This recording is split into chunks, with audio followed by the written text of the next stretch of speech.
Hello, welcome back to my channel. As you can see, I have found myself some watercolour tubes. I found these in my paint supplies that I had been given years ago, and I had forgotten I had them, and I did a big clean out not long ago. I don't really know what I'm doing. I just saw someone on YouTube doing this style. I believe they actually use alcohol inks, but I thought I'd give it a go with my watercolour tubes and water and see what happens.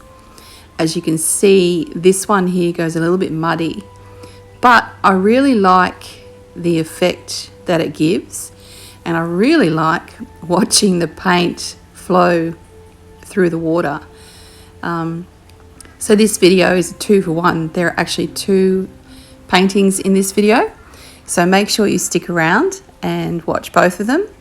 And they actually turned out really well. I do a bit of embellishing at the end, and everyone I have shown them to really likes them. So I may actually even give this technique a little bit more of a play, using less colours next time. I think I'll just keep it quite minimal, but I do like the effect I get.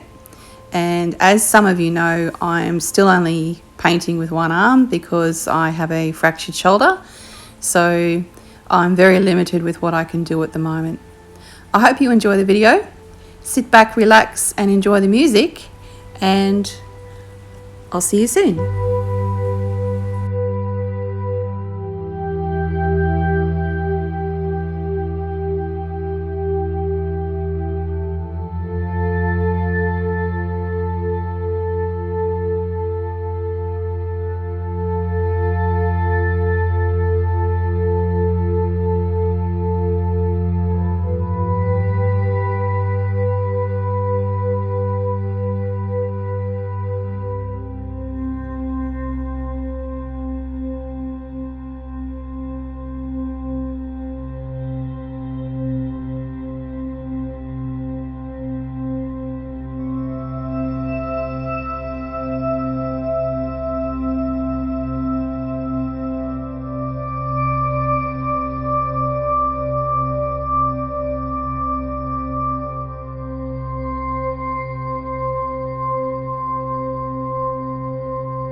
I hope you enjoyed watching this video.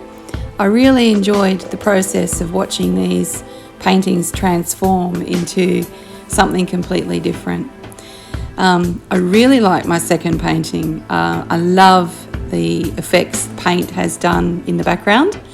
When I started doing it, I looked at it straight away and thought it looked like either underwater or a forest. So I went with my trees and made a little bit of a watery swamp lake scene, I don't know. But I'm really happy with how it turned out. I hope you guys enjoyed watching this, and give it a go because it's heaps of fun and it's pretty easy to do, and I think the possibilities are endless. So if you like what you saw, please hit that like and subscribe button, give my video a share, and I'll see you all soon.